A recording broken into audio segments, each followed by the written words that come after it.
Hello everyone, David Lang here with my weekly fireside chat on a lovely day. As you can see, beautiful weather today, although here in Israel the weather's definitely getting cooler. It's cooling down a bit. Thank you for joining me from wherever you are in the world.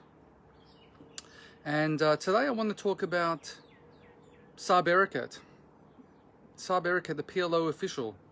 Saeb Erekat, who I call a chief Palestinian propaganda minister. Saeb Erekat, who's made a living out of lying about Israel. Saeb Erekat's one of his most egregious lies was the Jenin massacre, the so-called Jenin massacre of 2002, in which 54 I believe it was, Hamas terrorists were killed by IDF ground troops who went in and were endangering their own lives. See, we were very justified in that operation to weed out the terrorists, to have planes just go in and bomb the place. We could have been justified given the hostilities, but we didn't want to do that because we knew that many civilians would die. But that didn't matter to Saeb Erekat. Saeb Erekat claimed that there was a huge massacre. I remember it very clearly. I remember watching CNN. At the time, I was actually in Germany for work, and I'd be watching CNN in the hotel room, and Saeb Erekat on all the time talking about this horrible massacre that had occurred. It wasn't a massacre at all. I think every single person who died, or almost all of them, I don't remember exactly, the 54 or so, were Hamas terrorists. It was an amazing operation by the IDF. We had some casualties as well, and of course it put our troops at risk. And he was able to turn around something which should have showed how humanitarian the IDF is into showing or lying about the IDF being brutal and, killing, a massacre. A massacre, that's what he said. And his lies have remained pretty much unchecked, except Israel advocates like myself, Honest Reporting, and many, many others have always spoken about how he's such a liar. And I don't know how many people actually are paying attention to that fact. He still is invited onto so many different news shows, hard talk, etc., to spread his lies, and he's always spreading lies.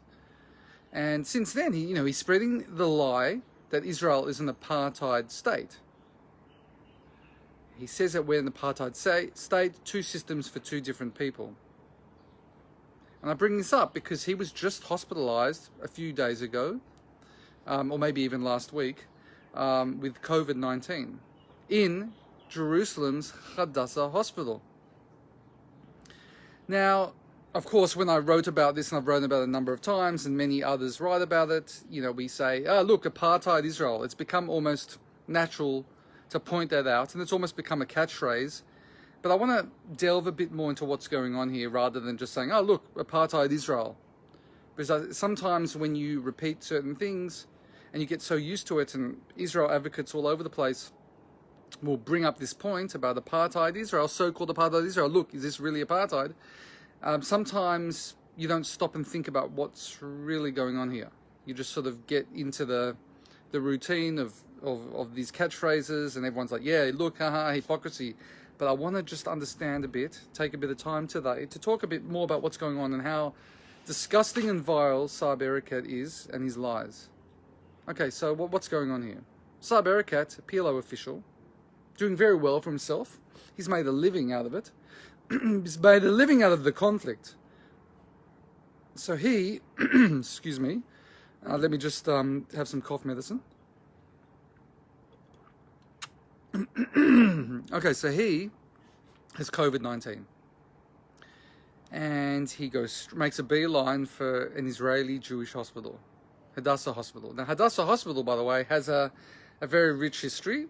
And for the Palestinians, not a very proud history. Not that the Palestinians, their history has a lot of very unproud moments. You might look it up, Google the Hadassah Hospital convoy massacre. It's during the War of Independence. A convoy, mainly of doctors, nurses, supply people, Jews, even a British officer, were murdered on the way to Hadassah Hospital. The Arab armies, during the War of Independence, had blocked off the main roads to Hadassah Hospital, so this convoy took like a different road, and they were basically ambushed and slaughtered. There's plaques and memorials to this day, but look it up, Google it. Okay, so this is the Hadassah hospital we're talking about in Ain Karam. So Saeb Erekat is hospitalized there, and he's getting the best treatment on the best machines. And his daughter, so I wrote about this week. His daughter is a doctor who lives in Israel. Salam, her name is Salam, which means peace, ironically. And she has been posting updates on the PLO Twitter account. And she's saying how her father is under the care of a Palestinian doctors. Now, it's not clear to me whether when she says Palestinian doctors, she means Israeli Arab or actual Palestinian doctors, those who still live in the Palestinian-controlled areas. And the reason I'm not sure about it is because I've been to Hadassah and many Israeli hospitals, unfortunately. And I mean, unfortunately for the reasons were unfortunate, but great care. And we encountered many actual, not just Israeli Arab doctors, but actual Palestinian doctors that were traveling from the Palestinian or PA controlled areas to actually ply their trade, if I can put it that way, in Israeli Jewish hospitals. They're actual doctors there. So here you have the daughter of PLO official Saeb Erekat, who on numerous occasions calls Israel an apartheid state, who promotes the boycott of Israeli goods and services, using Israeli goods and services, in this case the service of medical care, in an Israeli hospital being treated by a Palestinian or Israeli Arab doctor. So obviously it's not apartheid. And by the way, he's not just the only one, he's getting preferential care because he's this big shot, but many Israeli Arabs and even Palestinians from the territories, the Palestinian controlled territories, receive medical care in Israel. Okay, so that's where the apartheid, this is apartheid, yeah, right. But you see, what I'm telling you now is something Saeb Erekat is very aware of. He's very aware of the fact that Israelis will treat him and other Palestinians. He's very aware he'll be treated by Palestinian Israeli Arab doctors. His daughter's one of them. His daughter is working in Israel as a doctor. I'll get into that in a minute, because his daughter also seems to be, chip off the old block in terms of truth telling. He knows all of this. Yeah, he's still been spreading these lies for years. Now, he was on the, he was getting a lung transplant, or he might have got one in the end a few years ago, and he was on the waiting list in an Israeli hospital. He ended up doing it in the States. And by the way, at the time he was doing it in the States, he was also bashing the United States. Because it was around the time that Trump was moving and grooving in terms of Israel support. It might have been around the time of the embassy move, if I'm not mistaken. This guy is knowingly lying and demonizing and saying the exact opposite of what's happening in his own experience. It's not like he's ignorant. He knows exactly what I'm telling you. He knows it more than all of us because he's experienced it on numerous occasions.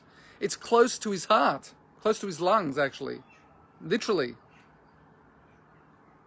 So think about it. This guy is out there and he goes to UN forums and lies. His lies have resulted in the deaths of Jews in Israel. He promotes hatred and incitement against the Jewish state. He's a really, really bad dude. Really bad dude. He has a suit on and he can talk nicely. He's a really, really bad dude. So I want you to understand what's going on here. Now his daughter, I'll get back to what I raised a few minutes ago. His daughter is a doctor. I looked at her LinkedIn. She works at St. John's Eye Hospital in East Jerusalem, which is an Arab-controlled area. And, or at least, the Arabs are in control of the hospital. And she has on her LinkedIn, under that basic heading of St. John's Hospital, she has some visiting fellow or something and Hadassah. So it's not like its own byline, if I can put it that way, or heading, but it's sort of buried beneath the St. John's Hospital that she's working at Hadassah, and I believe it's deliberate. See, if anyone who's familiar with LinkedIn, every place of employment you have is a separate section. But she's sort of buried it under the St. John Eye Hospital, which is in East Jerusalem. The fact that she works at Hadassah, which is, by the way, where her father is, and probably why a reason why he's getting some great treatment on some very expensive machine not available to everyone. So obviously she's learned from her father in terms of telling the truth, the whole truth, and nothing but the truth. So obviously I'm very indignant about this, and many people are. Because as I said, Saeb Erekat is spreading these disgusting lies about Israel, and he knows the truth. He knows the truth. He knew that during the Jenin so-called massacre, it wasn't a massacre. He's privy to all the information we're privy to. He probably got it before us. Yeah, he continued with the lie. He continues with the lie that Israel's an apartheid state with two systems for two different people. By the way, if you want to, check me on anything, Google, hospitals under South Africa. In South Africa, under the apartheid regime, there were hospitals just for blacks and hospitals just for whites. And there were some mixed hospitals, but they were only for blacks who were quite rich. And it was a completely two different systems. Of course that's not happening here. It's all mixed. Let me tell you a quick anecdote. A number of years ago, my daughter had some surgery. And because we wanted a specific doctor, we went to Haifa, to a Christian Arab hospital. It was quite weird because I'm so used to going to the general hospitals here, Hadassah, Shaare Zedek, which are Jewish, let's say Jewish in their ethos and Jewish in their environments, even though many of the doctors, as I mentioned, that we dealt with and that treated us were Arabs and Muslims and Christians. But this whole hospital, there were crucifixes on the wall. We had to take care that the food would be kosher for my daughter. We had to specifically request it. It was like we were in a different country. But it didn't bother me. It actually was the opposite of bothering me. I really liked the fact that I'm living in such a free country where other religions are respected and they can thrive. And that's the truth of the matter. And the people that are saying otherwise are either A, people that don't live here don't understand, or B, those like Saeb Erekat that do understand and yet they still lie. And they do it deliberately. So the question is, why does Saeb Erekat do it deliberately? And I believe I know the answer to this. See, Saeb Erekat lives a very good life. He's a wealthy guy. In fact, all these PLO officials, I'm sure Hanan Shrari and others, they're wealthy. They profit from the conflict. They don't want the conflict to end. They could have accepted multiple peace offers over the last decade or so, and they didn't. It's good for business. They're fat cats, with apologies to cats out there. They are profiting from this. So he has to keep stoking the flames of hatred all the time. Because if one day he wakes up and there's peace, like we're seeing now, normalization with the United Arab Emirates, this talk with Sudan, they hate it. They don't want to make peace with us. One, they don't want us here, ideologically. They want to take over. They don't want an Israel. It's not about the so-called occupation of the 67 lands, or what I call the liberation of our historical homeland during the war, but rather it's about Israel proper. It's about Israel existing. I talk about it all the time. I write about it all the time. Saeb Erekat and others don't want there to be an Israel. But at the same time, there's more. At least in Saeb Erekat's case, the PLO are more secular.